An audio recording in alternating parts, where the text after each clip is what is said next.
Back to peace prophet series हज़रत यूसुफ़ अलैहिस्सलाम 7th पार्ट। उस रात ज़ुलेखा ने अपने शौहर से कहा कि उसकी इज़्ज़त बचाने का एक ही तरीक़ा है कि वो यूसुफ़ को जेल में डाल दे, नहीं तो वो अपने आप को काबू में नहीं कर सकती और वो अपनी इज़्ज़त नहीं बचा पाएगी। अज़ीज़ मिस्र ये जानते थे कि यूसुफ़ बिल्कुल मासूम है, कि वो एक नौजवान आदमी है जो इज़्ज़त से भरे हुए हैं, एक बेहतरीन खादिम है और इन्हीं वजूहात की वजह से वो उनसे मोहब्बत करते थे। ये एक आसान काम नहीं था उनके लिए कि एक बेगुनाह शख्स को जेल भेज दिया जाए, लेकिन फिर भी उनके पास कोई चॉइस नहीं थी। उन्होंने ये सोचा कि अगर वो यूसुफ़ अलैहिस्सलाम को ज़ुलेखा की नज़रों से दूर रखेंगे तो यूसुफ़ अलैहिस्सलाम की इज़्ज़त बची रहेगी। उस रात बहुत ही भारी दिल से अज़ीज़ मिस्र ने यूसुफ़ अलैहिस्सलाम को जेल भेज दिया। जेल यूसुफ़ अलैहिस्सलाम के लिए एक तीसरा इम्तिहान था। इस दौरान अल्लाह ताला ने उन्हें एक अनोखा तोहफ़ा दिया और वो ये था कि वो ख्वाब की ताबीर कर सकते थे। उसी दौरान दो और शख्स जेल में आ गए। उनमें से एक राजा का साक़ी था और दूसरा राजा का कुक था। उन दोनों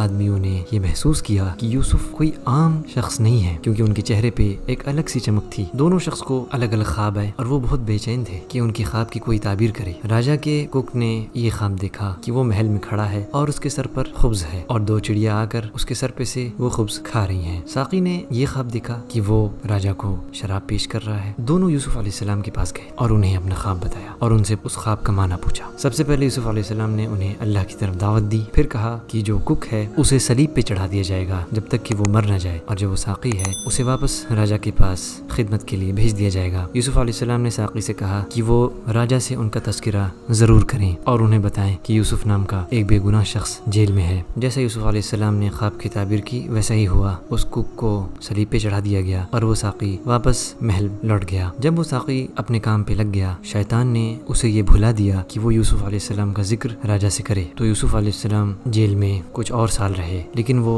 सब्र के साथ थे और अल्लाह की इबादत करते थे। इस किस्से को अल्लाह ताला ने कुरान में फरमाया है, जिसका तर्जुमा है, और उनके साथ कैद खाने में दो गुलाम भी दाखिल हुए। उनमें से एक ने कहा, मैं ख्वाब में खुद को देखता हूँ कि मैं कुछ शराब कशीद रहा हूँ, और दूसरे ने कहा, मैं ख्वाब में खुद को देखता हूँ कि मैंने अपने सर पर रोटियाँ उठा रखी हैं जिनसे परिंदे खा रहे हैं। हमें उसकी ताबीर बताएं, बिलाशुबा हम आपको नेक लोगों में से देखते हैं। यूसुफ ने कहा, तुम दोनों का खाना जो तुम्हें यहाँ मिलता है तुम्हारे पास वो नहीं आएगा, मगर उससे पहले ही मैं उसकी ताबीर तुम्हें बता दूंगा। ये इस इल्म से है जो मेरे रब ने मुझे सिखाया है। यकीनन मैंने उनका तरीक़ा छोड़ दिया है जो अल्लाह ताला पर ईमान नहीं लाते और वो आखिरत का कुफ्र करने वाले हैं, और मैंने अपने आबा व अजदाद यानी इब्राहीम और इसहाक और याकूब के दीन की पैरवी की है। हमारा ये काम नहीं कि हम अल्लाह ताला के साथ किसी को शरीक ठहराएं। ये हम पर और तमाम लोगों पर अल्लाह ताला के फजल में से है, लेकिन अक्सर लोग शुक्र अदा नहीं करते। ऐ मेरे कैद खाने की दोनों साथियों, क्या जुदा जुदा रब बेहतर हैं या अल्लाह ताला जो अकेला ही है, निहायत ज़बरदस्त है। तुम अल्लाह ताला के सिवा महज चंद नामों की इबादत करते हो जो तुमने और तुम्हारे बाप दादा ने रख लिए हैं। अल्लाह ताला ने उनके लिए कोई दलील नाजिल नहीं की। हुक्म अल्लाह ताला के सिवा किसी का नहीं। उसने हुक्म दिया है कि उसके सिवा किसी की इबादत ना करो। यही सीधा दीन है, लेकिन अक्सर लोग जानते नहीं। ऐ मेरे कैद खाने के दोनों साथियों, तुम दोनों में से जो पहला है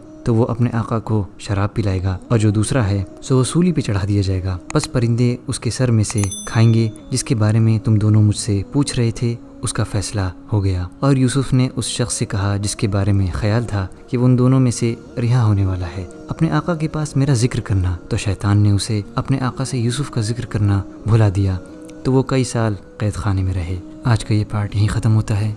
इंशाल्लाह अगले पार्ट के लिए चैनल से ज़रूर जुड़े रहें। जज़ाकुमुल्लाहु खैरा। अस्सलामु अलैकुम व रहमतुल्लाहि व बरकातुहू।